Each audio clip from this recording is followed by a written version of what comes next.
నమస్తే, welcome to Sairam Sampatirao education. This is Pavan. ఎలా ఉన్నారు అందరూ? సో మనం national and international current affairs అనేవి చేసుకుంటూ వస్తున్నాం కదా. మనం ఎప్పటి నుంచి ఎప్పటి వరకు చేసుకున్నాం? సో సెప్టెంబర్ 2022 నుంచి మనము అక్టోబర్ 2023 వరకు కవర్ చేద్దామని చూస్తున్నాం. దాదాపు 12 మంత్స్ కరెంట్ అఫైర్స్ అనేవి మన పాకెట్లో ఉంటే మనకి we will be in the safe hands అనమాట. సో ఇప్పటి వరకు అయితే మనము సెప్టెంబర్ 2022 నుంచి మనము మార్చ్ 2023 వరకు మనం చేసుకోవడం అని జరిగింది. సో ఈరోజు నేను ఏప్రిల్ మంత్ సంబంధించిన కరెంట్ అఫైర్స్ అనేవి తీసుకురావడం అని జరిగింది. సో ఇంతకుముందు ఎవరైనా చూడనట్టయితే ఆ వీడియోస్ అనేవి చూడండి. సో ఛానల్కి ఎవరైనా కొత్త వాళ్ళు వచ్చుంటే మాత్రం ఛానల్ని సబ్స్క్రైబ్ చేసుకోండి. And at the same time ఆ యొక్క వీడియోస్ని కూడా ఆ యొక్క లైక్ బటన్ని హిట్ చేయండి.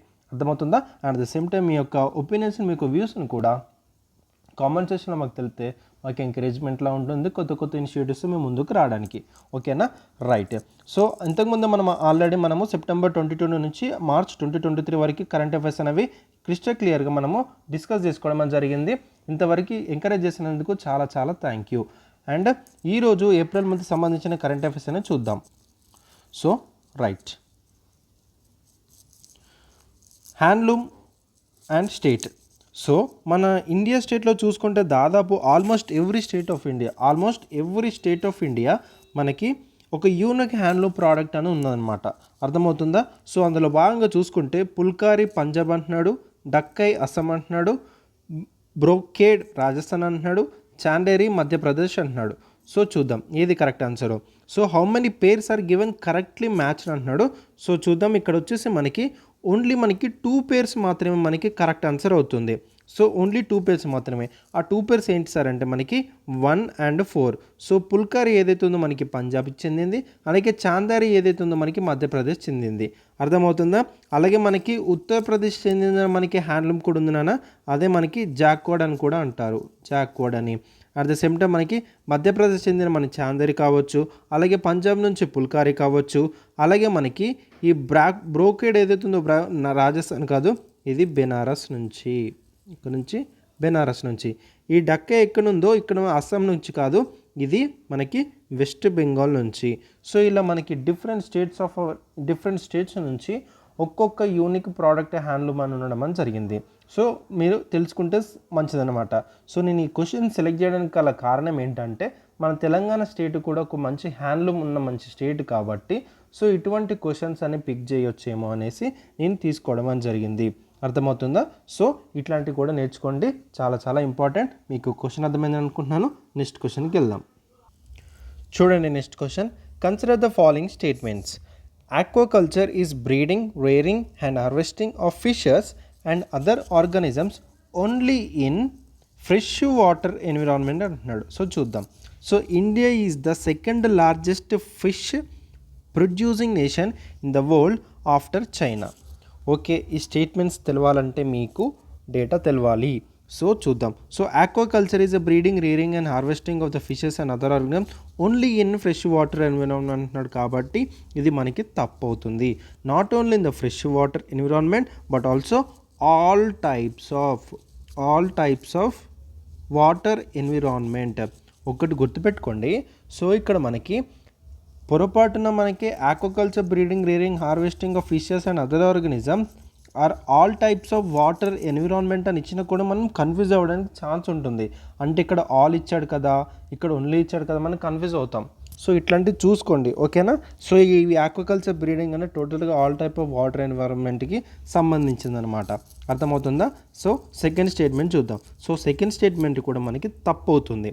సో ఎలా సార్ అంటే India is the second largest అని అన్నాడు, కానీ అది తప్పు. సెకండ్ కాదు, it is the third largest and second largest aquaculture nation. అంటే థర్డ్లో మనకి ఏముంటుంది? థర్డ్లో ఫిష్ ప్రొడ్యూస్ దాంట్లో మనకు ఉండడం జరిగింది. సెకండ్ దాంట్లో ఎక్కడుంది? సెకండ్ లార్జెస్ట్ ఆక్వాకల్చర్ నేషన్గా మనకి ఉండడం జరిగింది ఇండియా అనేది. Aquaculture nation after China.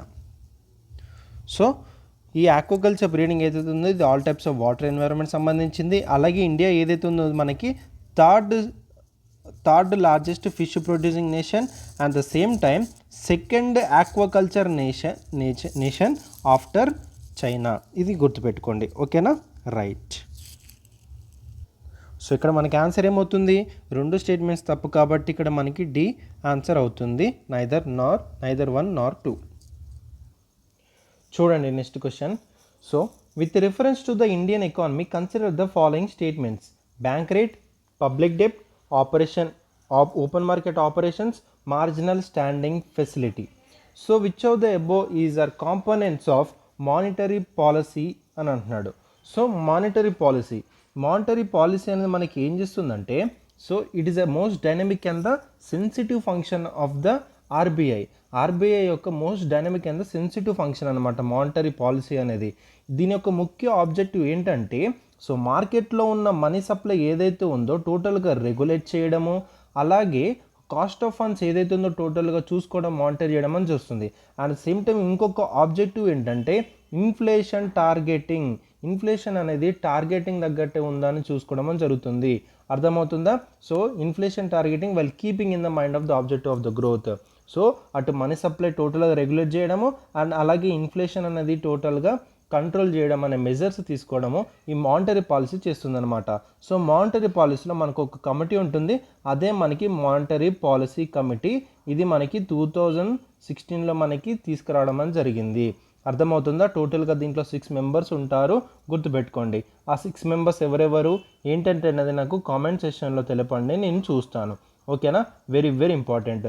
So monetary policy committee వాళ్ళు కొన్ని ఇన్స్ట్రుమెంట్స్ని వాడి మన మార్కెట్లో ఉన్న మనీ కావచ్చు, అట్ ద సేమ్ టైం ఇన్ఫ్లేషన్ని టార్గెట్గా పెట్టడానికి కోసము కొన్ని ఇన్స్ట్రుమెంట్స్ అనేవి యూజ్ చేయడం అని జరుగుతుంది. ఆ ఇన్స్ట్రుమెంట్స్ అనేవి మనకి తప్పకుండా తెలియాలి. అర్థమవుతుందా?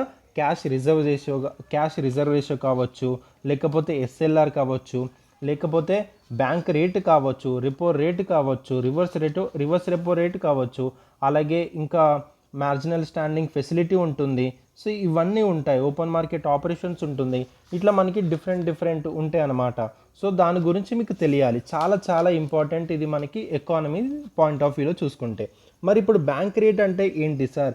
ఈ బ్యాంక్ రేట్ అనే ఇన్స్ట్రుమెంట్ని, సో టోటల్గా మనకి ఈ మానిటరీ పాలసీ అనేది మనకి డిఫరెంట్ ఇన్స్ట్రుమెంట్స్ని వాడుతుందని చెప్పాను కదా. అందులో భాగంగా మనకి సిఆర్ఆర్ ఉంటుంది, అదే మనకి cash reserve ratio. And the same time మనకి ఎస్ఎల్ఆర్ ఉంటుంది, అదే మనకి statutory liquidity ratio. At the same time మనకి బ్యాంక్ రేట్ ఉంటుంది, అట్ ద సేమ్ టైం మనకి రెపో రేట్ ఉంటుంది, అదే మనకి రివర్స్ రెపో రేట్ ఉంటుంది, at the same time marginal standing facility ఉంటుంది, అండ్ ఓపెన్ మార్కెట్ ఆపరేషన్స్ కూడా ఉంటాయి. సో ఈ ఇన్స్ట్రుమెంట్స్ని వాడి మన మార్కెట్లో ఉన్న ఇన్ఫ్లేషన్ టార్గెటింగ్ కావచ్చు, మనీ సప్లై కావచ్చు, టోటల్గా రెగ్యులేట్ చేయడం అని జరుగుతుంది. సో దీని యొక్క ఆపరేషన్స్ అనేవి ఒక్కొక్క దానికి సిమిలర్గా ఉన్నా కానీ డిఫరెంట్ అనేవి ఉంటాయి. అర్థమవుతుందా? సో వెరీ వెరీ ఇంపార్టెంట్, మీరు ఇవి నేర్చుకోవాలి. అర్థమవుతుందా? సో నేను ఒక్కొక్క దాని గురించి చాలా క్లియర్గా చెప్తాను, చాలా జాగ్రత్తగా వినండి. ఇప్పుడు సిఆర్ఆర్ అంటే ఏంటి అంటే క్యాష్ రిజర్వ్ రేషియో. ఇదేంటి? Cash reserve ratio.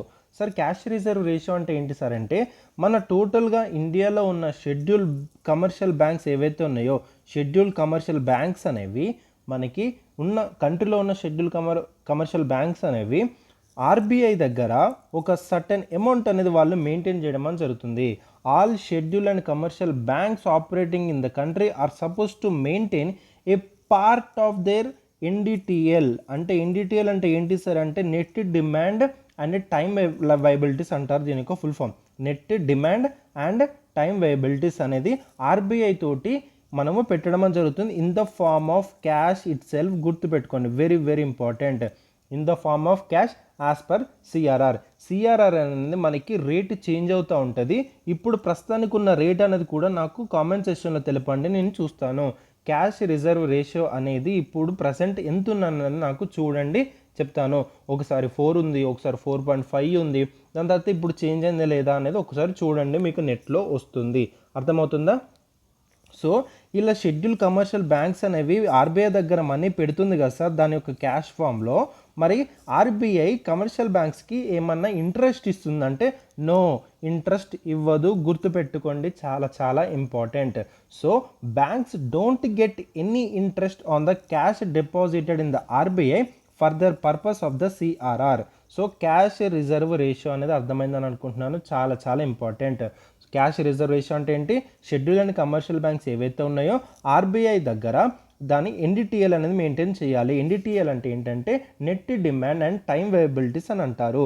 So RBI దగ్గర కొంచెం అమౌంట్ అనేది అక్కడ పెట్టడం అనేది జరుగుతుంది షెడ్యూల్ అండ్ కమర్షియల్ బ్యాంక్స్ వాళ్ళు in the form of cash. ఇది గుర్తుపెట్టుకోండి. అర్థమవుతుందా? సో ప్రజెంట్ ఇప్పుడు సిఆర్ఆర్ ఎంత ఉందన్నది నాకు కామెంట్ సెక్షన్లో తెలపండి, నేను చూస్తాను. ఓకేనా? రైట్.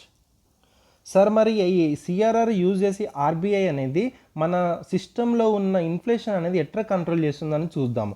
ఓకేనా? సో చూడండి, ఆ టర్మ్ అనేది అర్థం చేసుకుండా ఈ క్యాష్ రిజర్వ్ రేషియోని ఆర్బీఐని ఎట్లా యూజ్ చేస్తుంది, ఇన్ఫ్లేషన్ ఎట్లా కంట్రోల్ చేస్తుందని చూసుకుందాం. ఇప్పుడు సిఆర్ఆర్ అనేది ఫర్ ఎగ్జాంపుల్ 4% అన్నది పెట్టింది అనుకోండి. సో దాని యొక్క నెట్ డిమాండ్ అండ్ టైం వేయబిలిటీస్ అనేది 4% మీరు ఇవ్వాలి మీ దాంట్లో నుంచి అని చెప్పింది అనుకోండి ఆర్బీఐ. సో ఇప్పుడు ఒకటి మీకు సిచ్యువేషన్ ఇస్తాను చూడండి. ఇప్పుడు there is a excess liquidity in the system.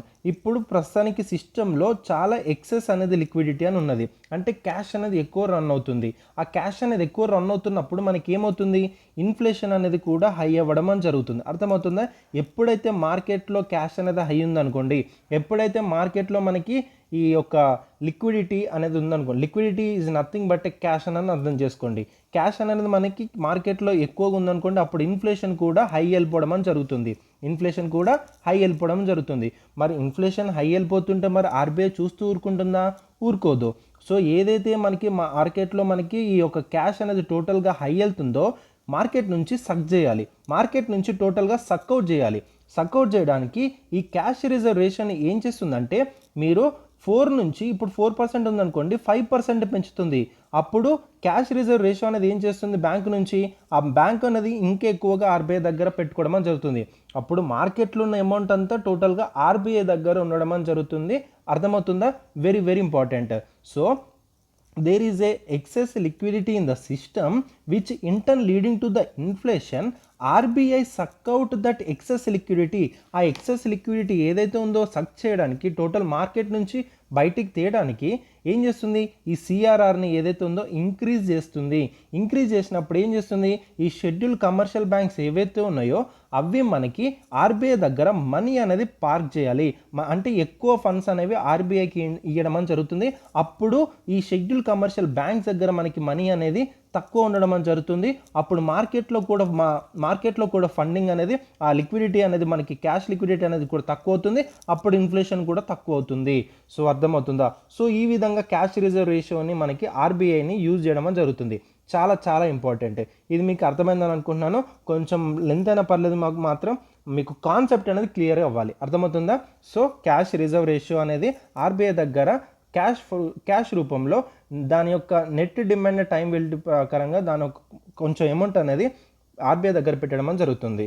So ఎప్పుడైనా ఆర్బీఐ మార్కెట్లో ఎక్కువ అమౌంట్ అనేది, ఎక్సెస్ అమౌంట్ అనేది మార్కెట్లో రన్ అవుతుంది, ఎక్సెస్ అమౌంట్ వల్ల ఇన్ఫ్లేషన్కి లీడ్ అవుతుంది అనేది గమనించింది అనుకోండి, అప్పుడు సిఆర్ఆర్ని ఇంక్రీజ్ చేయడం అని జరుగుతుంది. సిఆర్ఆర్ని ఇంక్రీజ్ చేసిన తర్వాత మీరు ఇంకొంచెం అమౌంట్ అనేది మాకు పెట్టాలన్నప్పుడు అప్పుడు షెడ్యూల్ కమర్షియల్ బ్యాంక్స్ అనేవి ఆర్బీఐ దగ్గర ఇంకా కొంచెం అమౌంట్ అనేది పార్క్ చేయడం అని జరుగుతుంది, ఇవ్వడం అని జరుగుతుంది. ఇచ్చిన తర్వాత ఏమవుతుంది, అప్పుడు మార్కెట్ నుంచి అమౌంట్ అనేది కూడా మనకి తక్కువ అవడం జరుగుతుంది.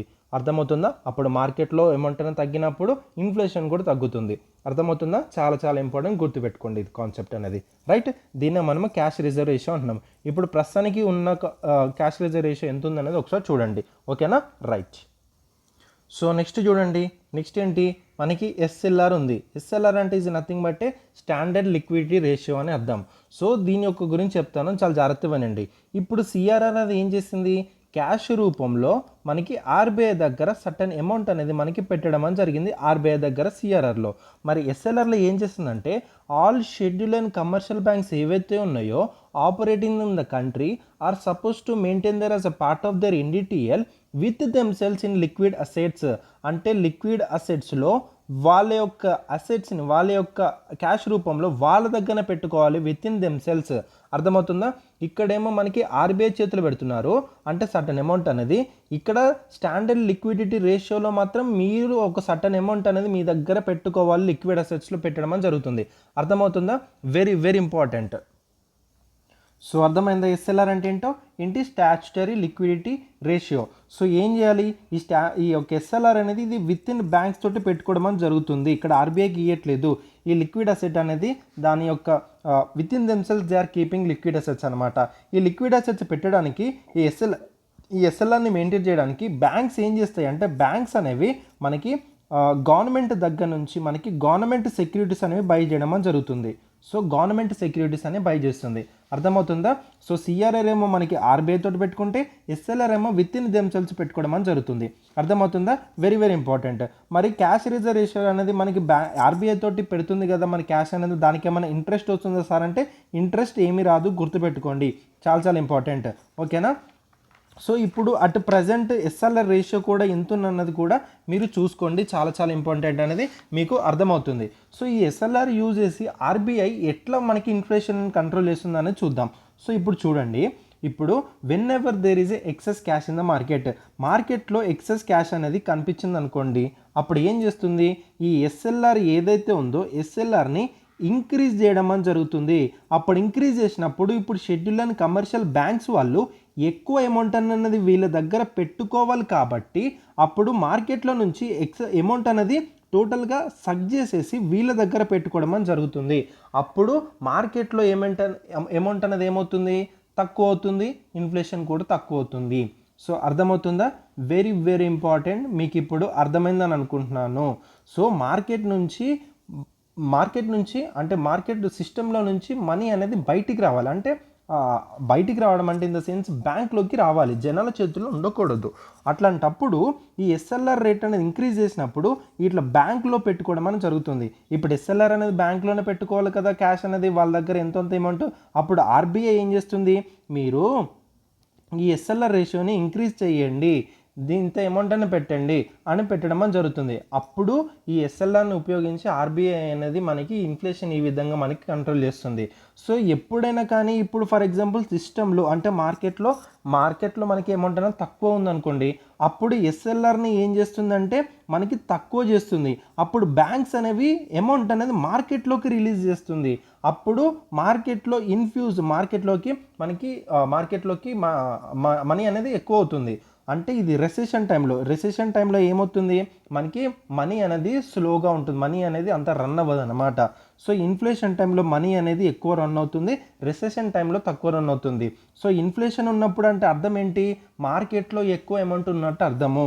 అప్పుడు ఆర్బీఐ ఏం చేస్తుంది, అరే ఇన్ఫ్లేషన్ ఇంక్రీజ్ అవుతుంది due to the excess amount in the market అని చెప్పి, అప్పుడు బ్యాంక్స్ దగ్గర ఈ యొక్క ఎస్ఎల్ఆర్ రేట్ని టోటల్గా ఇంక్రీజ్ చేసి మార్కెట్ నుంచి ఒక మనీ అనేది సగ్ చేసి వాళ్ళ దగ్గర పెట్టడం అని జరుగుతుంది.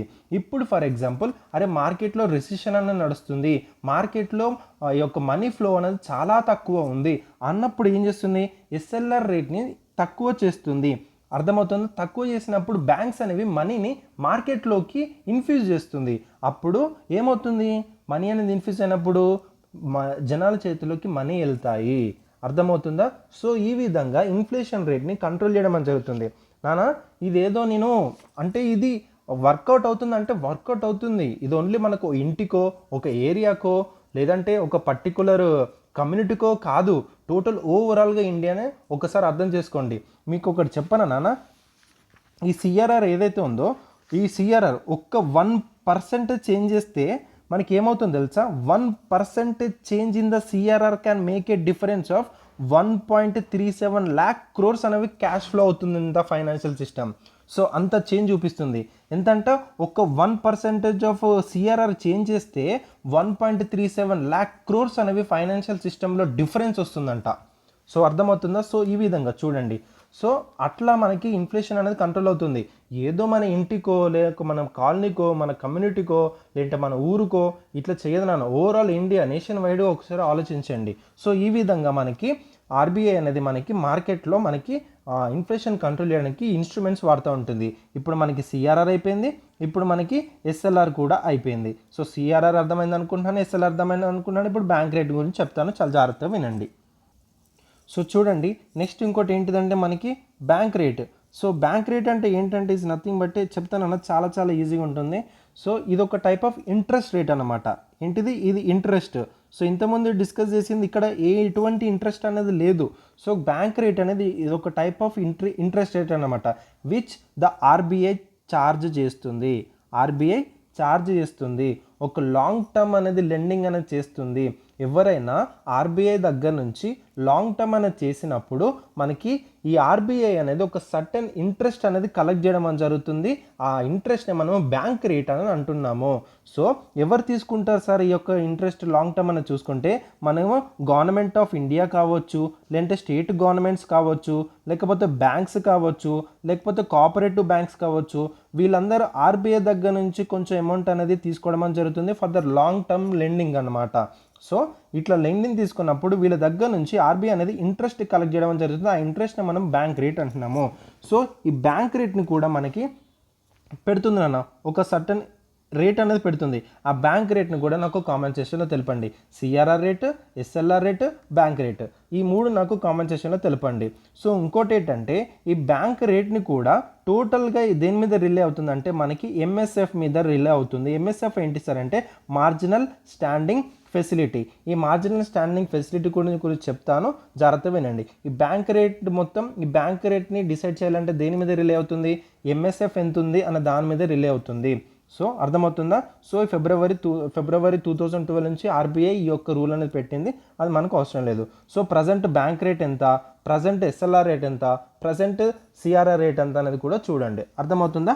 రైట్. సో ఈ మూడు అర్థమైన అనుకుంటున్నాను. ఇప్పుడు రెపో రేట్ చూద్దాం. సో మీకు బ్యాంక్ రేట్ కూడా అర్థమైందని అనుకుంటున్నాను. సో ఇప్పుడు రెపో రేట్ చూద్దాం, ఓకేనా? సో రెపో రేట్ అనేది మనకి యాక్చువల్గా ఆర్బీఐ అనేది ఎప్పటి నుంచి స్టార్ట్ చేసిందంట, 2013 నుంచి స్టార్ట్ చేసింది. సో ఈ రెపో రేట్ ద్వారా ఏం చేస్తుందంటే మనకి రెపో రేట్ అనేది కూడా మనకి చేంజ్ అవుతుంది నాన్న. ఇప్పుడు మీరు ఉన్న కరెంట్ రెపో రేట్ అనేది కూడా చూడండి, నాకు కామెంట్ సెక్షన్లో తెలపండి. ఇప్పుడు షెడ్యూల్ అండ్ కమర్షియల్ బ్యాంక్స్ ఉన్నాయి కదా నాన్న, సో వీళ్ళకి ఎమర్జెన్సీలో వీళ్ళకి ఫండ్స్ అనేవి కావాలి. సో అప్పుడు ఈ షెడ్యూల్ అండ్ కమర్షియల్ బ్యాంక్స్ దగ్గర ఉన్న గవర్నమెంట్ సెక్యూరిటీస్ ఏవైతే ఉంటాయో ఆ గవర్నమెంట్ సెక్యూరిటీస్ అనేవి ఈ ఆర్బీఐకి అమ్మేస్తుందన్నమాట. ఎట్లా అమ్ముతుంది? ఒక అగ్రిమెంట్ ద్వారా అమ్ముతుంది. ఏం అగ్రిమెంట్ సార్ అంటే, మేము ఈ గవర్నమెంట్ సెక్యూరిటీస్ని మీకు ఇస్తాము, మాకు కొంచెం అమౌంట్ ఇవ్వండి, మళ్ళీ తిరిగి మేము మీ దగ్గర కొనిస్తాము అన్న ఒక అగ్రిమెంట్ జరుగుతుంది. సో ఇలా ఇవ్వడాన్ని మనము రెపో రేట్ అంటాము. ఏదైతే మనం రీపర్చేస్ చేస్తున్నామో దాన్ని రివర్స్ రెపో రేట్ అంటారు. అర్థమవుతుందా? సో వెరీ వెరీ ఇంపార్టెంట్, గుర్తుపెట్టుకోండి. So when ever the schedule commercial banks అనేవి వాళ్ళకి ఎమర్జెన్సీగా వాళ్ళకి ఫండ్స్ అనేవి అవసరమైనప్పుడు వాళ్ళ దగ్గర ఉన్న గవర్నమెంట్ సెక్యూరిటీస్ అనేవి ఆర్బీఐకి మనకి వాళ్ళకి అమ్మేయడం అని జరుగుతుంది with the agreement of repurchase. అంటే మళ్ళీ షెడ్యూల్ కమర్షియల్ బ్యాంక్స్ వాళ్ళు మళ్ళీ రీపర్చేస్ చేయడం అని జరుగుతుంది విత్ ద హయ్యర్ రేట్. అర్థమవుతుందా? హయ్యర్ రేట్ చేయడం అవుతుంది. ఆ రేటునే మనము రెపో రేట్ అంటున్నాము, గుర్తుపెట్టుకోండి. With an agreement to repurchase them later. Government securities అనేవి మళ్ళీ మీ దగ్గర నుంచి ఒక హయ్యర్ రేట్ తోటి మేము రీపర్చేస్ చేస్తాము అని షెడ్యూల్ కమర్షియల్ బ్యాంక్స్ వాళ్ళు ఆర్బీఐ దగ్గర ఒక అగ్రిమెంట్ చేసుకోవడం జరుగుతుంది. ఆ హయ్యర్ రేటే మనకి రెపో రేట్ అంటున్నాము. అర్థమవుతుందా? ఆ హయ్యర్ రేటే రెపో రేట్ అంటున్నాము. చాలా చాలా ఇంపార్టెంట్, గుర్తుపెట్టుకోండి. సో ఇప్పుడు కరెంటు ఉన్న రెపో రేట్ ఏందో కూడా చూడండి, మీకు అర్థమైపోతుంది. సో ఈ యొక్క రెపో రేట్ అనేది మనకి 2013 నుంచి ఆర్బీఐ అనేది ఇంట్రడ్యూస్ చేయడం జరిగింది. అర్థమవుతుందా? రైట్. మరి ఇప్పుడు రివర్స్ రెపో రేట్ ఏంటి సార్ అనేది చూద్దాం. Reverse repo rate. సో ఈ రివర్స్ రెపో రేట్ అనేది కూడా సేమ్ ఏదైతే మనకి ఇక్కడ బ్యాంక్స్ ఏం చేస్తున్నాయి, షెడ్యూల్ అండ్ కమర్షియల్ బ్యాంక్స్ అనేవి గవర్నమెంట్ సెక్యూరిటీస్ అనేవి మనకి ఆర్బీఐకి పర్చేస్ చేయడం జరుగుతుంది with an agreement of repurchase with the higher rate.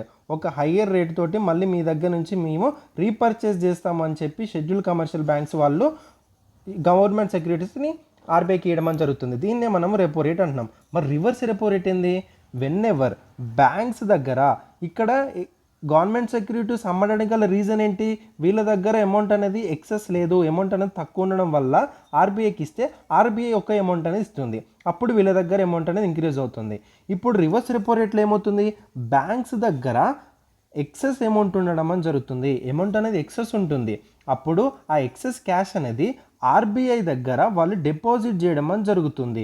RBI ఏం చేస్తుంది, ఆర్బీఐ బ్యాంక్స్కి గవర్నమెంట్ సెక్యూరిటీస్ అనేవి మనకి ఇవ్వడం అని జరుగుతుంది.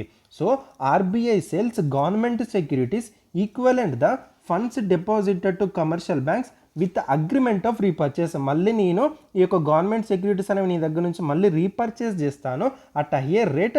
ఆ రేట్ని మనము రివర్స్ రెపో రేట్ అనడం జరుగుతుంది. ఇప్పుడు అర్థమవుతుందా?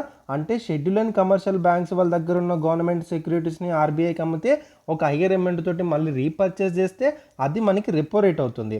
కానీ ఏదైతే ఆర్బీఐ ఉందో ఆర్బీఐ దగ్గర ఉన్న గవర్నమెంట్ సెక్యూరిటీస్ని మళ్ళీ బ్యాంక్కి ఇచ్చి మళ్ళీ ఒక రీపర్చేస్ అమౌంట్ తోటి నేను హయ్యర్ అమౌంట్ తోటి నీ దగ్గర నుంచి మళ్ళీ కొంటానన్నప్పుడు అది మనకి రివర్స్ రెపో రేట్ అవుతుంది. సో అర్థమవుతుందా? ఇక్కడ ఓన్లీ ఒక గవర్నమెంట్ సెక్యూరిటీస్ అని మనకి మిడిల్లో ఉందన్నమాట. అటు బ్యాంక్ గవర్నమెంట్ సెక్యూరిటీస్కి ఆర్బీఐకి అమ్మితే అది మనకి రెపో రేట్ అవుతుంది. అదే ఆర్బీఐ మళ్ళీ గవర్నమెంట్ సెక్యూరిటీస్ని బ్యాంక్కి మళ్ళీ సేల్ చేస్తే రివర్స్ రెపో రేట్ అవుతుంది. అర్థమవుతుందా? చాలా చాలా ఇంపార్టెంట్. ఇది ఒక అగ్రిమెంట్ అనమాట. మళ్ళీ రీపర్ చేస్తాము మీ దగ్గర నుంచి ఒక అగ్రిమెంట్ అనమాట. అర్థమవుతుందా? ఒక హయ్యర్ రేట్ తోటి, రైట్? సో ఇప్పుడు మనకి రెపో రేట్ ఎంత ఉంది, రివర్స్ రెపో రేట్ ఎంత ఉంది అనేది కూడా మీకు చాలా చాలా ఇంపార్టెంట్. ఒకసారి చూసుకోండి, ఓకేనా? రైట్. నెక్స్ట్ చూడండి. నెక్స్ట్ ఏముంది మనకి? Marginal standing facility, very very important. ఇది కూడా మనకి ఆర్బీఐ యూజ్ చేస్తున్న ఒక instrument to control the inflation. So ఈ యొక్క ఎంఎస్ఎఫ్ అంటే మార్జినల్ స్టాండింగ్ ఫెసిలిటీ అనేది కూడా కొత్తగా అనౌన్స్ చేయడం జరిగింది by the RBI in the 2011 నుంచి మనకి దీని యొక్క ఎఫెక్ట్ అనేది చూస్తున్నాం అనమాట. సో ఈ యొక్క స్కీమ్ కింద మనకి ఏం చేస్తుందంటే బ్యాంక్స్ అనేవి can borrow overnight. So banks అనేవి ఓవర్ నైట్లో మనకి ఏంటంట, can borrow overnight up to 1% of their NDTL. దాని యొక్క నెట్ డిమాండ్ టైం లయబిలిటీస్ ప్రకారము 1% అనేది ఓవర్ నైట్లో వాళ్ళు బారో చేసుకోవచ్చు ఆర్బీఐ నుంచి అని చెప్పడం జరుగుతుంది. అర్థమవుతుందా? So at a penal interest rate higher than repo rate. ఇక్కడ రెపో రేట్ ఎంత ఉందో ఈ రెపో రేట్ కన్నా హయ్యర్ ఉండడం జరుగుతుంది ఈ యొక్క మార్జినల్ స్టాండింగ్ ఫెసిలిటీ అనేది. అర్థమవుతుందా? Very very important. అందుకే ఆర్బీఐ ఇక్కడ బ్యాంకింగ్ రేట్ అనేది మార్జినల్ స్టాండింగ్ ఫెసిలిటీ దాని ప్రకారంగా చూసి బ్యాంక్ రేట్ ఇంట్రెస్ట్ అనేది ఇవ్వడం అనేది జరుగుతుంది. అర్థమవుతుందా? సో ఇది గుర్తించండి. సో అందుకే బ్యాంక్ రేట్కి ఎంఎస్ఎఫ్కి లింక్ పెట్టాడు ఇక్కడ, గుర్తుపెట్టుకోండి. బ్యాంక్ రేట్ డిసైడ్ చేయాలంటే మార్జినల్ స్టాండింగ్ ఫెసిలిటీ ఎంత ఉందని చూసి బ్యాంక్ రేట్ అని డిసైడ్ చేయడం జరుగుతుంది. సో మార్జినల్ స్టాండింగ్ ఫెసిలిటీ అనేది ఏంటి?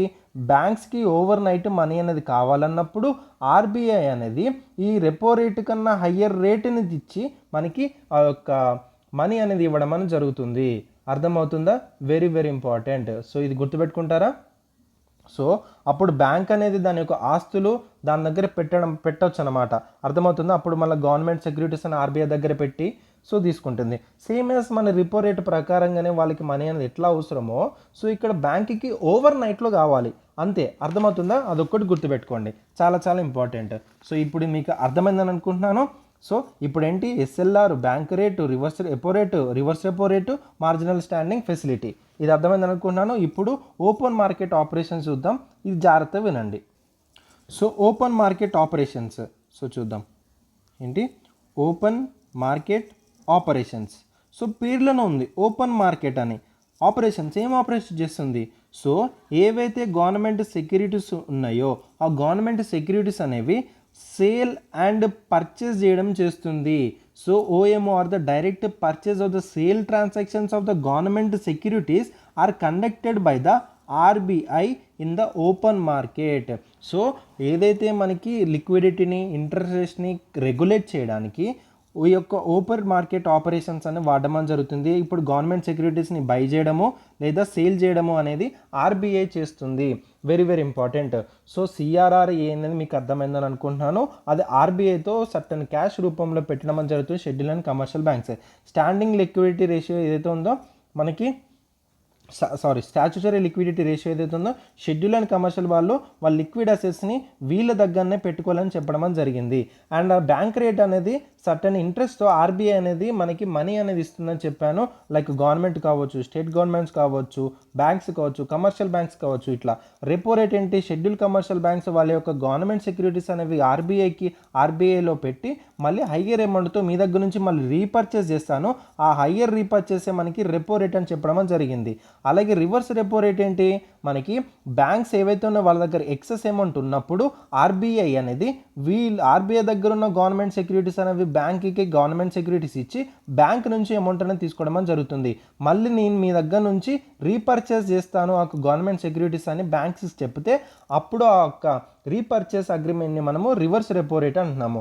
ఇక్కడ మార్జినల్ స్టాండింగ్ ఫెసిలిటీ ఏంటంటే బ్యాంక్స్ అనేవి ఓవర్ నైట్లో వాళ్ళకి మనీ అనేవి బారో చేయడం జరుగుతుంది ఆర్బీఐ నుంచి. ఎంత అంటే విత్ ద 1% ఆఫ్ ఎన్టీడీఎల్ ఉన్న 1% అనమాట. Net demand and time liability ఒక దాంట్లో 1% ఆర్బీఐ దగ్గర నుంచి వాళ్ళు తీసుకోవచ్చు. ఓపెన్ మార్కెట్ ఆపరేషన్స్ ఏంటంటే గవర్నమెంట్ సెక్యూరిటీస్ని మనము ట్రాన్సాక్షన్ అంటే పర్చేజ్ అండ్ సేల్ చేయడము చేస్తుంది. ఇది ఎవరు కండక్ట్ చేస్తారంటే ఆర్బీఐ కండక్ట్ చేయడం అని జరుగుతుంది. సో ఈ విధంగా టోటల్గా మానిటరీ పాలసీ కమిటీ అనేది మనకి ఇన్స్ట్రుమెంట్స్ని వాడి టోటల్గా ఫైనాన్షియల్ సిస్టమ్ ఏదైతే ఉందో ఇన్ఫ్లేషన్ని కంట్రోల్ చేయడం, మనీని రెగ్యులేట్ చేయడం అనేది చేస్తుంది. ఇది చాలా చాలా చాలా ఇంపార్టెంట్. ఇంకా డీటెయిల్గా ఇంకా లోతుగా వెళ్ళొచ్చు, కానీ ఎగ్జామ్ పర్స్పెక్టివ్లో మీకు ఇది సరిపోతుంది. అర్థమవుతుందా? సో ఎకానమీ క్లాస్లో మనం ఇన్ డీటెయిల్గా మాట్లాడుకుందాము, ఓకేనా? ఇదైతే మీకు అర్థమైంది అనుకున్నాను చాలా ఇదిగా. సో అర్థమవుతుందా? Very very important. సో ఇదంతా రబ్ చేస్తాను, ఒకసారి ఉండండి, అంతా మీకు గజిబిజిగా ఉండొచ్చు, ఓకేనా? సో ఏదైతే మనకి టోటల్గా మనకి సిఆర్ఆర్ అర్థమైంది అనుకుంటున్నాను, అట్ ద సేమ్ టైం మీకు రెపో రేట్ అర్థమైంది అనుకుంటున్నాను, రివర్స్ రెపో రేట్ అర్థమైంది అనుకుంటున్నాను, అలాగే ఓపెన్ మార్కెట్ ఆపరేషన్స్ కూడా అర్థమైందని అనుకుంటున్నాను. సో ఇక్కడ మీకు ఆన్సర్ ఏమవుతుంది మీకు? So with reference to the Indian economy consider the following statements: bank rate, public డెప్ట్, open market operations and marginal standing facility. So which of the above statements are the components of the monetary policy? ఇక్కడ bank rate ఉంది, open market operations ఉంది and marginal standing facility ఉంది, కానీ public డెప్ట్ ఉందా? Public డెప్ట్ లేదు. So ఇక్కడ మన answer ఏమవుతుంది? మనకి బి అవుతుంది, ఓకేనా? Very very important. సో అర్థమైందా? నాకు సిఆర్ఆర్ ప్రజెంట్ రేట్ ఎంత, ఎస్ఎల్ఆర్ ప్రజెంట్ రేట్ ఎంత, బ్యాంక్ రేట్ ప్రజెంట్ రేట్ ఎంత, reverse repo rate present rate ఎంత, marginal standing facility present rate ఎంత, అలాగే reverse repo rate present rate ఎంత అనేది నాకు కామెంట్ సెక్షన్లో తెలపండి, నేను చూస్తాను. చాలా చాలా ఇంపార్టెంట్ ఇది, ఓకేనా? సో ఇప్పుడు మీకు ఏదైనా కానీ ఇట్లాంటి వాటి మీద ఈ మానిటరీ పాలసీ ఇన్స్ట్రుమెంట్స్ మీద ఏ క్వశ్చన్ వచ్చినా డెఫినెట్గా మీరు ఆన్సర్ చేయాలి. అర్థమవుతుందా? రైట్. చూడండి, Kirit Parikh panel appointed by the government is related to which of the following. మనకి ఇది రీసెంట్గా జరిగింది నాన్న. ఈ యొక్క కిరీట్ పరీక్ ప్యానల్ రికమెండేషన్స్ అనేవి మనకి ప్రైజింగ్ ఫర్ గ్యాస్ దాని మీద వాళ్ళకి కనెక్ట్ చేయడం జరిగింది. అలాగే వీళ్ళు ఇచ్చిన రికమెండేషన్స్ ఏవైతే ఉన్నాయో మనకి cabinet committee on economic affairs వాళ్ళు అప్రూవ్ చేయడం అని కూడా జరిగింది. అర్థమవుతుందా? సో దేని మీద చేశారు? ప్రైజింగ్ ఫర్ గ్యాస్ దాని మీద చేయడం అని జరిగింది. గుర్తుపెట్టుకోండి, very very important.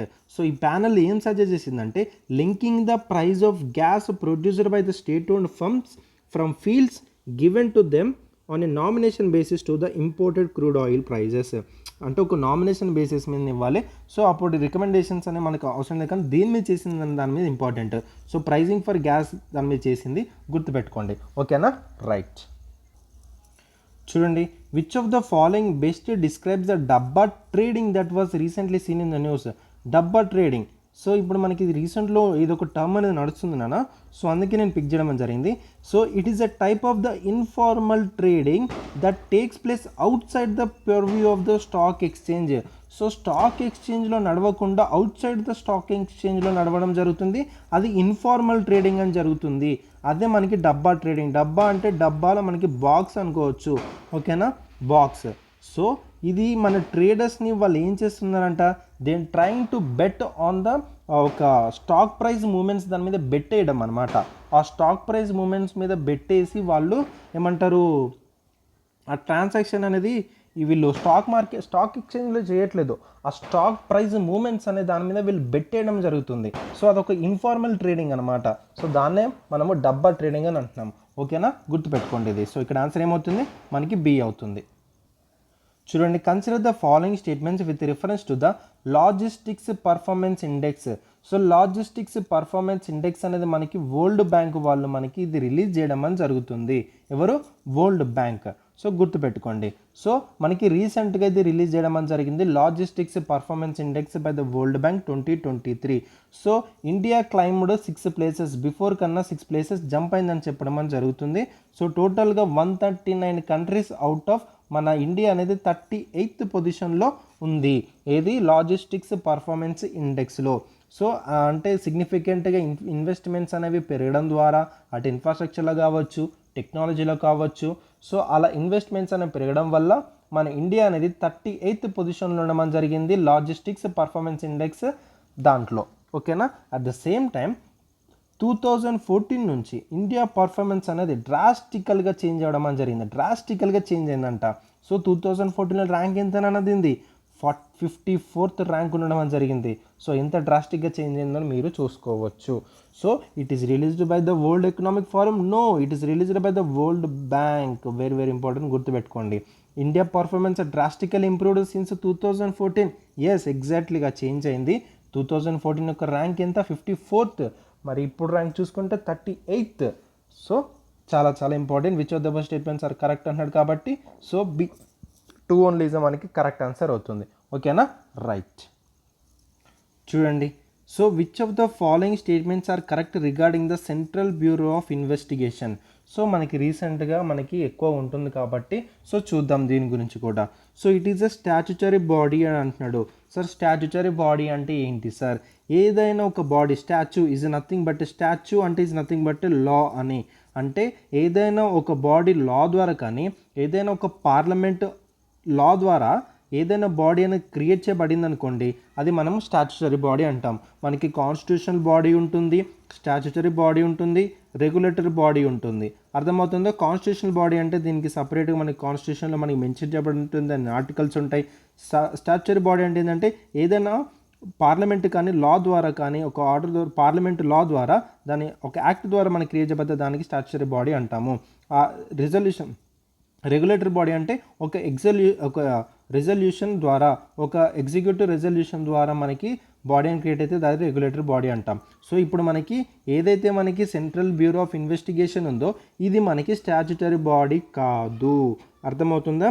So it is ఒక investigation agency of the central government of cases relating the అటు కరప్షన్కి, క్రిమినల్ కేసెస్కి, టోటల్గా ఈ యొక్క కేసెస్ రిలేట్ని ఇన్వెస్టిగేట్ చేయడానికి తీసుకొచ్చింది. It is not a statutory body, but దీని యొక్క పవర్ అనేది ఎక్కడి నుంచి డిరైవ్ చేస్తుందని అంటే special police of establishment of act అయినా, అవును, Delhi special police establishment act 1946 నుంచి దీని యొక్క పవర్ని డిరైవ్ చేసుకోవడం అని జరుగుతుంది, గుర్తుపెట్టుకోండి. సో స్టేట్మెంట్ 1 అనేది తప్పు అవుతుంది. So it is a nodal police agency in India that coordinates investigating on behalf of the Interpol member countries. అవును, ఇది కరెక్ట్ స్టేట్మెంటే మనకి. సో ఇది ఒక నోడల్ పోలీస్ ఏజెన్సీ అనమాట ఇండియాలో. ఏదైతే ఇంటర్పోల్ మెంబర్ కంట్రీస్ ఉంటారో వాళ్ళు on the behalf of that వీళ్ళు ఇన్వెస్టిగేషన్ చేయడం అని కూడా జరుగుతుంది. And CBI can suo moto take up investigation offenses anywhere in the country? No నాన్న. సో ఏంటంటే ఏదైనా పర్టికులర్ స్టేట్ అనేది ఒక కన్సర్న్ స్టేట్ ద్వారా మాకు ఇన్వెస్టిగేషన్ చేయండి అని అప్పుడు చెప్తే CBI అప్పుడు ఇన్వెస్టిగేషన్ చేయడం అని జరుగుతుంది, కానీ ఈ CBI సువో మోటోగా తీసుకోదు. కానీ ఇంకా సుప్రీంకోర్టు కావచ్చు, హైకోర్టు కావచ్చు, వాళ్ళు ఎప్పుడైనా ఆర్డర్ చేస్తే CBI ఇన్వెస్టిగేషన్ చేయమని అప్పుడు CBI ఇన్వెస్టిగేషన్ చేయడం అని జరుగుతుంది ఆ పర్టికులర్ క్రైమ్ అని.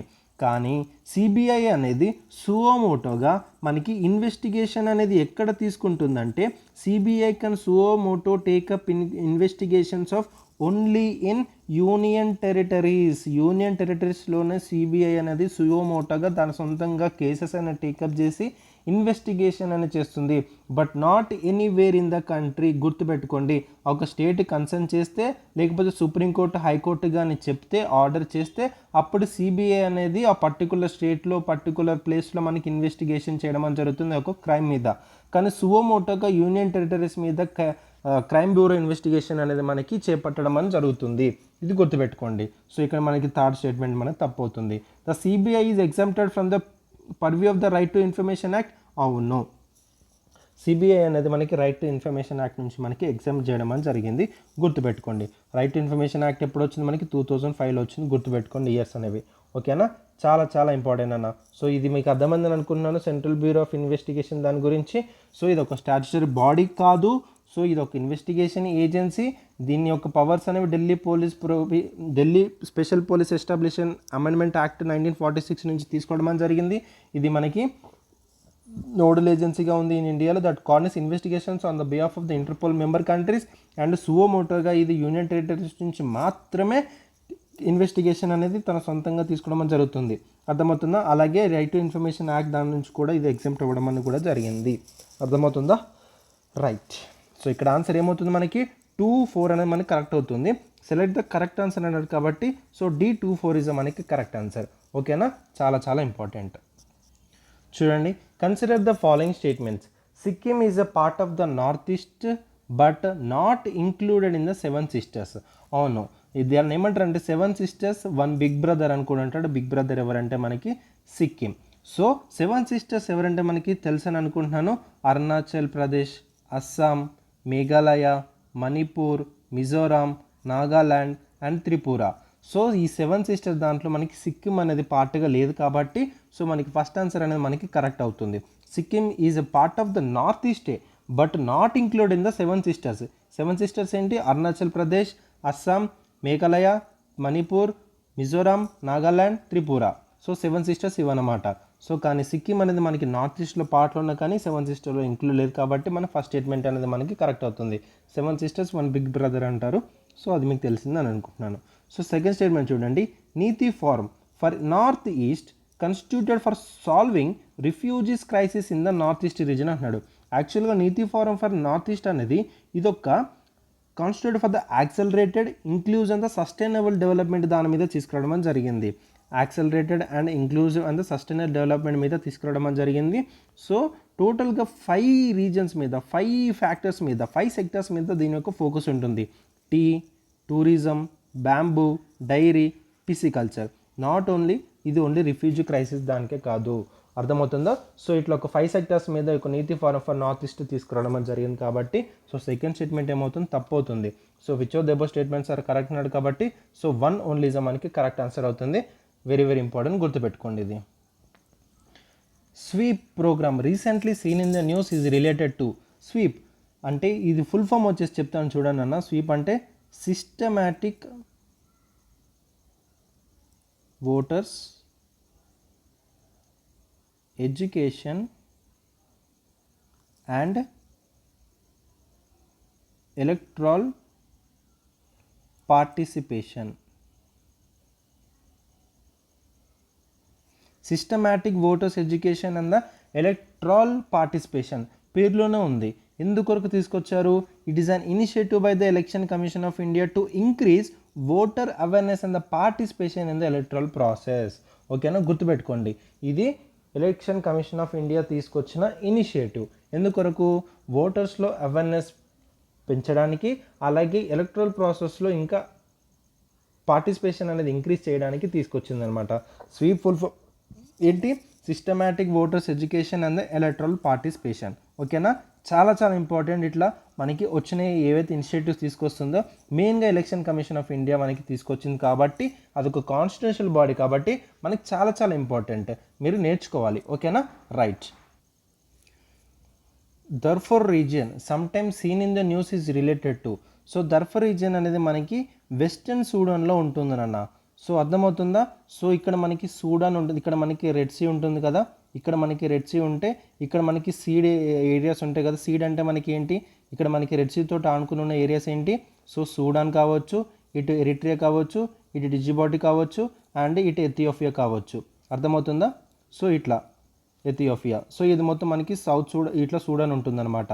సో ఈ సౌత్ సూడాన్లో ఉన్న ఏరియానే మనకి దర్ఫర్ రీజన్ అనమాట. అర్థమవుతుందా? దర్ఫర్ రీజన్ ఒకసారి మ్యాప్ చూడండి మీకు అర్థమవుతుంది. సో ఇదంతా మనకి రెడ్ సీ అనమాట, ఇదంతా రెడ్ సీ. సో ఇట్లా మనకి ఇక్కడ సూడాన్ ఉంటుంది, ఈ సౌత్ సీ ఇది రెడ్ సీతో ఆనుకుని ఉన్న ఏరియాస్ ఏంటంటే సో సూడాను, ఇక్కడ ఎథియోపియా, మనకి ఎరిట్రియా, మనకి ఇక్కడ డిజిబాటి కూడా ఉంటుంది, గుర్తుపెట్టుకోండి. సీడ్ అని గుర్తుపెట్టుకోండి. ఓకేనా, right, very very important. So సూడాన్లో మనకి సౌత్ సూడాన్లో ఉంటుంది ఇక్కడ దర్ఫర్ రీజన్ అనేది. సో ఈ ఏరియా అంతా మనకి దర్ఫర్ రీజన్ అనమాట. సో ఆన్సర్ ఏంటి మనకి సి, సెంట్రల్ ఆఫ్రికా. ఓకేనా, రైట్. చూడండి, which of the following evacuation operations of government of India is associated with the rescuing its citizens from Sudan. So చూద్దాం. సో మనకి సూడాన్ నుంచి మనకి ఇండియన్స్ని తీసుకురావడం జరిగింది అక్కడ కొన్ని క్రైసిస్ రావడం వల్ల. So under operation Kaveri, so గుర్తుపెట్టుకుంటారు, under operation Kaveri India has been rescuing its citizens in buses from conflict zones in the కౌరటం. అంటే అక్కడ సూడాన్లో మనకి కాన్ఫ్లిక్ట్ జోన్స్ ఉన్నాయన్నమాట. సో అక్కడ ఇండియన్ సిటిజన్స్ ఎవరైతే ఉన్నారో అక్కడ ఉన్న వాళ్ళని తీసుకురావడం జరిగింది అండర్ ఆపరేషన్ కావేరీ. సో ఇక్కడ ఆపరేషన్ మైత్రి చూడండి, ఆపరేషన్ మైత్రి అనేది మనకి 2015లో చేపట్టడం జరిగింది. ఆపరేషన్ మైత్రి అనేది మనకి దీన్ని ఆపరేషన్ అమిటీ అని కూడా అంటారు, గుర్తుపెట్టుకోండి, ఆపరేషన్ అమిటీ అని. So it was launched by the Indian government and armed forces rescue and relief operation in Nepal. So నేపాల్లో ఉన్న ఇండియన్ సిటిజన్స్ని రెస్క్యూ చేయడానికి మనం తీసుకురావడం జరిగింది. ఇది ఒక రెస్క్యూ ఆపరేషన్. అంటే ఆపరేషన్ మైత్రి అనేది అక్కడ ఉన్న సిటిజన్స్ని, మన ఇండియన్ సిటిజన్ని కాకుండా అక్కడ ఉన్న సిటిజన్స్ను చేపట్టడానికి తీసుకురావచ్చు అనమాట. సో ఎందుకంటే it was conducted following the earth quake అనమాట. అక్కడ మనకి 2015లో ఎర్త్ క్వేక్ రావడం వల్ల అక్కడ ఆపరేషన్ మైత్రి ఒక రెస్క్యూ ఆపరేషన్ చేపట్టడం అని జరిగింది. ఆపరేషన్ అమిటీ అని కూడా అంటారు. ఇది నేపాల్లో, గుర్తుపెట్టుకోండి, చాలా చాలా ఇంపార్టెంట్. అలాగే ఆపరేషన్ దేవి శక్తి, ఇది మనకి 2021లో చేపట్టడం అని జరిగింది. ఓకేనా, ఆపరేషన్ దేవి శక్తి, దీన్ని ఆపరేషన్ గాడెస్ శక్తి అని కూడా అంటారు. Was an operation of Indian armed forces to evacuate Indian citizens and foreign nation from Afghanistan. So Afghanistan నుంచి ఇండియన్ సిటిజన్స్ని అలాగే ఫారిన్ నేషనల్స్ని ఆఫ్ఘనిస్తాన్ నుంచి టోటల్గా ఎవాక్యుయేట్ చేయడానికి తీసుకురావడం జరిగింది after the collapse of the Islamic Republic of the Afghanistan. ఏదైతే మనకి తాలిబాన్ అదంతా జరిగింది కదా, సో అక్కడ operation Devi Shakti, operation goddess Shakti అని కూడా అంటారు. సో ఆ ఇండియన్ సిటిజన్స్ని at the same time goddess Shakti foreign నేషన్స్ని మనకి ఈ యొక్క ఆఫ్ఘనిస్తాన్ నుంచి తీసుకురావడం జరిగింది. సో ఆపరేషన్ గంగా, ఇది 2022లో చేపట్టడం జరిగింది. Operation Ganga is an evacuation mission. ఇది రెస్క్యూ మిషన్ కాదు, ఇది ఒక ఎవాక్యుయేషన్ మిషన్. ఇది కూడా ఎవాక్యుయేషన్ మిషన్, ఇది మాత్రం ఇది రెస్క్యూ మిషన్ అన్న. సో ఈ ఆపరేషన్ కావేరి కూడా మనకి ఎవాక్యుయేషన్ మిషన్ అనమాట, అంటే తీసుకురావడం అక్కడ ఉన్న వాళ్ళని. ఇది రెస్క్యూ ఆపరేషన్, ఇదేమో ఎవాక్యుయేషన్ ఆపరేషన్ మిషన్ అనమాట. సో ఈ carried out by the Indian government చేపట్టడం అని జరిగింది to Indian citizens stranded in the neighbouring country during the Russian invasion ఏదైతే జరిగిందో వాళ్ళని ఇండియన్ సిటిజన్స్ని తీసుకురావడానికి. The citizens were transported from Romania, Hungary, Poland. So ఇట్లా డిఫరెంట్ రీజియన్స్ నుంచి మన ఇండియన్స్ని తీసుకురావడం అని జరిగింది అనుకోండి. అది ఆ పేరేంటి మనకి ఆపరేషన్ గంగా. ఓకేనా, ఆపరేషన్ కావేరి ఏమో సూడాన్ దాని గురించి అయితే, ఆపరేషన్ దేవిశక్తి ఏమో మనకి ఆఫ్ఘనిస్తాన్లో 2021లో, ఆపరేషన్ గంగా ఏమో మనకి రష్యా నుంచి, ఆపరేషన్ మైత్రి ఏమో మనకి నేపాల్లో చేపట్టడం అని జరిగింది. ఓకేనా, రైట్. సో చూడండి, which of the following countries are the members of the comprehensive and the progressive agreement for the Trans Pacific Partnership. ఈ యొక్క ఏదైతే సిపిటిపిపి ఉందో, అంటే comprehensive and progressive agreement for the Trans Pacific Partnership అనేది, ఇది టోటల్గా మనకి 11 నేషన్ చేపట్టడం అని జరిగింది ఈ యొక్క అగ్రిమెంట్ అనేది. ఇది ఒక ఫ్రీ ట్రేడ్ బ్లాక్, ఇండియన్ పెసిఫిక్లో మనకి ఇదొక ఫ్రీ ట్రేడ్ బ్లాక్ అని చెప్పవచ్చు. Which includes Australia, Japan, Canada, Brunei, Chile, Malaysia, Mexico, New Zealand, Peru, Singapore, Vietnam. So వీళ్ళందరూ ఉన్నారు. సో అర్థమవుతుందా? సో ఎవరెవరు ఉన్నారు? ఆస్ట్రేలియా ఉంది, ఆస్ట్రేలియా ఉంది, జపాన్ ఉంది, ఇక్కడ జపాన్ ఉందా? ఉంది. ఇక్కడ కెనడా ఉంది, అండ్ ద సేమ్ టైం మనకి బ్రునై ఉంది, అండ్ ద సేమ్ టైం మనకి చైల్ ఉంది, ఇక్కడ కూడా చైల్ ఉంది, అండ్ మలేషియా ఉంది, అండ్ మెక్సికో కూడా ఉంది, అండ్ న్యూజిలాండ్, ఇక్కడ న్యూజిలాండ్ ఉంది. మళ్ళీ ఇంకేంటి? పెరు ఉంది, నెక్స్ట్ సింగపూర్ ఉంది, నెక్స్ట్ వియత్నాం ఉంది. ఇక్కడ ఇండోనేషియా ఉందా? ఇండోనేషియా లేదు. సో 4 వెళ్ళిపోవడం అని జరుగుతుంది. ఇక్కడ 4 ఉంది, లేదు, ఇక్కడ 4 ఉంది, ఇక్కడ 4 ఉంది. సో ఏబిడి అనేది మనకి ఆప్షన్స్ ఎలిమినేట్ అయ్యాయి కాబట్టి మన సిఇజం అని కరెక్ట్ ఆన్సర్. టోటల్గా 11 నేషన్స్ అనేవి దీంట్లో ఇంక్లూడ్ అయినాయి. ఇండియా ఉందా? ఇండియా లేదు, గుర్తించండి. So India is not a in this member అనమాట, ఈ యొక్క అగ్రిమెంట్లో లేదు, చూసుకోండి. Very very important. Australia, Japan, Canada, Brunei, Chile, Malaysia, Mexico, New Zealand, Peru, Singapore and Vietnam ఉన్నాయి, కానీ ఇండియా లేదు, చూసుకోండి. అట్ ద సేమ్ టైం మనకి ఇండోనేషియా కూడా లేదు. ఓకేనా, రైట్. సో చూడండి, which of the following are the hydro power projects between India and Nepal. So India Nepal మధ్య హైడ్రో పవర్ ప్రాజెక్ట్స్ ఏమేమి చేపడుతున్నారో అడుగుతున్నారు. సో చూసుకుంటే దాదాపు మనకి list of hydro power projects ఉన్నాయి నాన్న. సో అరుణ్ 3 కావచ్చు, సేటీ ప్రాజెక్ట్ కావచ్చు, and at the same time మనకి అప్పర్ కర్నేలి ప్రాజెక్ట్ కావచ్చు, అండ్ ఫూకోట్ అనుకుంటుంటుంది, ఫూకోట్ కర్నేలి ప్రాజెక్ట్ కావచ్చు. సో ఇట్లాంటి హైడ్రో ఎలక్ట్రిక్ ప్రాజెక్ట్స్ అనేవి మనకి తీసుకురావడం జరిగింది. అర్థమవుతుందా?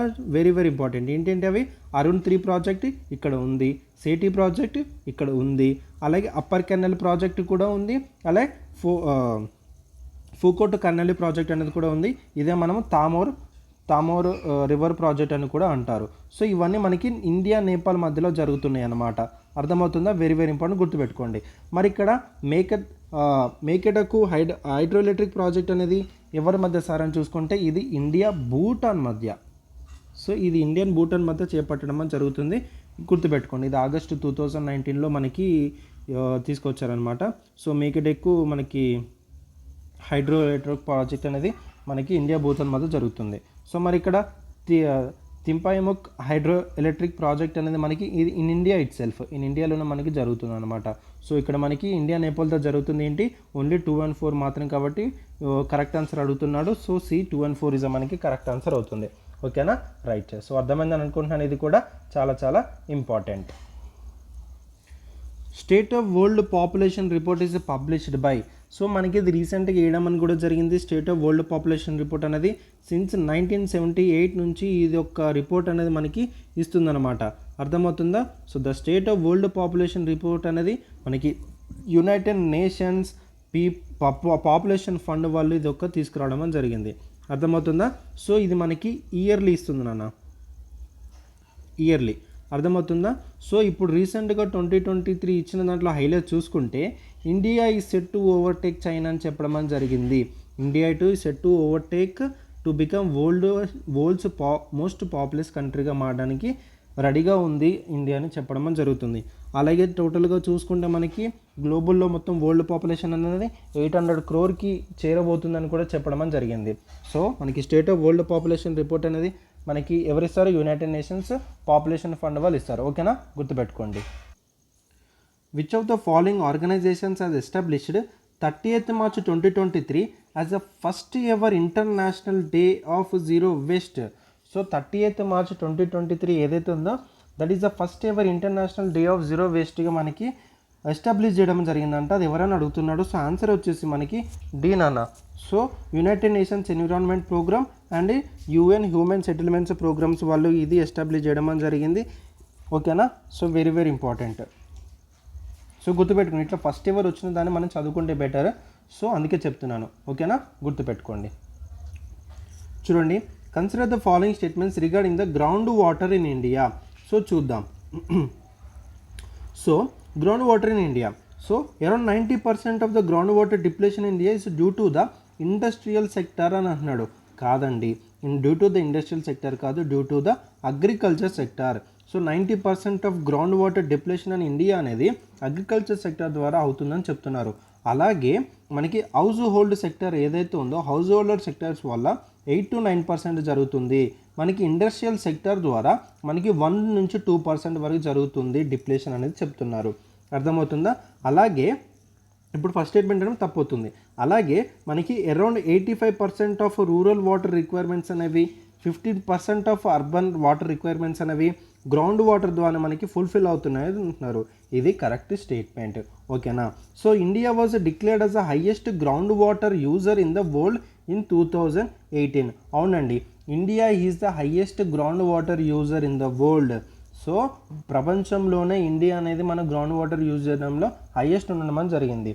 సో థర్డ్ స్టేట్మెంట్ అనేది కూడా మనకి కరెక్ట్ ఆన్సర్ అవుతుంది. సో వెరీ ఇంపార్టెంట్ ఈ డేటా అనేది గుర్తుపెట్టుకోండి. So 90% of ground water depletion అనేది దేని ద్వారా జరుగుతుంది? అగ్రికల్చర్ సెక్టర్ ద్వారా జరుగుతుంది. ఇండస్ట్రియల్ సెక్టర్ ద్వారా ఎంత జరుగుతుంది? 1 to 2% మాత్రమే జరుగుతుంది. హౌస్ హోల్డ్ సెక్టర్స్ ద్వారా ఎంత జరుగుతుంది? 8 to 9% వరకు జరుగుతుంది. ఓకేనా. దాదాపు రూరల్ వాటర్ రిక్వైర్మెంట్స్ అనేవి 85% వరకు, అలాగే అర్బన్ ఏరియాస్లో ఉన్న వాటర్ రిక్వైర్మెంట్స్ అనేవి 50% వరకు ఈ యొక్క గ్రౌండ్ వాటర్ ద్వారానే ఫుల్ఫిల్ అవడం జరుగుతుంది. అలాగే ప్రపంచంలోనే ఇండియా అనేది ఈ యొక్క గ్రౌండ్ వాటర్ యూజ్ చేయడంలో హైయెస్ట్గా ఉండడం జరిగింది. అర్థమవుతుందా? అలాగే 2018లో డిక్లేర్ చేయడం కూడా జరిగింది. సో మనకి సెకండ్ స్టేట్మెంట్, థర్డ్ స్టేట్మెంట్ రెండు కరెక్ట్ అయ్యాయి కాబట్టి which of the above statements are correct and కాబట్టి C 2 and 3 ఇస్ మనకి కరెక్ట్ ఆన్సర్ అవుతుంది. ఓకేనా, రైట్. చూడండి, dead naming was in the news recently. It can be explained as an act of calling a trans non-binary persons by the name that was given at birth which is no longer used by a person, and practice of naming a newborn child on the basis of recently dead person, an act of changing name of the soldiers who were killed in a war eligible Russia. So answer ఏంటిది నాకు చూడండి, నాకు comment సెషన్లో తెలపండి, నేను చూస్తాను.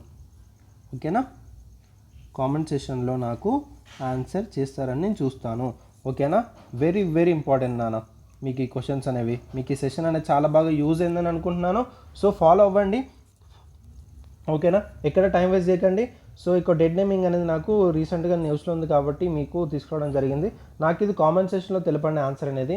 ఓకేనా, అలాగే కొత్తగా ఎవరైనా వచ్చుంటే మాత్రం ఛానల్ని సబ్స్క్రైబ్ చేసుకోండి. And at the same time మీ యొక్క వ్యూస్, మీ యొక్క ఒపీనియన్స్ కూడా కామెంట్ సెక్షన్లో తెలపండి. అండ్ వీడియోని కూడా ఆ ఒక లైక్ బటన్ని కూడా హిట్ చేయండి అన్న. ఓకేనా, సో మా యొక్క ఎఫర్ట్స్ అనేవి దీని వెనకాల ఎంతో శ్రమ ఉన్నది కాబట్టి మీ ముందుకి చాలా ఇదిగా టైం పెట్టి మీ ముందుకు తీసుకురావడం జరుగుతుంది. ఓకేనా, రైట్. సో చాలా ఇంపార్టెంట్ ఈ సెషన్స్ అనేవి. సో గ్రూప్ 2, గ్రూప్ 3 ఆస్పిరెంట్స్ ఎవరైతే ఉన్నారో సో అస్సలు మిస్ అవ్వకండి. ఓకేనా, రైట్. సో ఇంత ఓపికగా నా మాటలు విన్నందుకు చాలా thank you. So until then next సెషన్లో కలుసుకుందాం, ఇలానే మాట్లాడుకుందాం. ఓకేనా, so until then keep reading and ఎక్కడ లోగా ఫీల్ అవ్వకండి. సో అది నేను ముఖ్యంగా చెప్పేది. ఓకేనా, సో బట్ ఏంటంటే బయట జరుగుతున్న ఏవైతే దానికి ఉన్నాయో ఓకే, అటు పార్టిసిపేట్ అవుతూనే మనం ప్రిపరేషన్ అనేది కూడా కొనసాగించాలి. మన చేతులు ఉన్నది ఒకటే ఒక ఆయుధం, అది ఏంటి? మన ప్రిపరేషన్ అనేది మనం ఎంత బాగుంటే మన ఎప్పుడు ఎగ్జామ్ పెట్టినా మనం రెడీగా ఉండాలి. సో అని నేను చెప్పేది. ఓకేనా, రైట్. సో నెక్స్ట్ సెషన్లో కలుసుకుందాం, ఇలానే మాట్లాడుకుందాం, నాలెడ్జ్ షేర్ చేసుకుందాం. So until then keep reading and take care of your health మెయిన్గా. ఓకేనా, right. So and this is me and I'm signing off. This is Pawan and I'm signing off. Bye.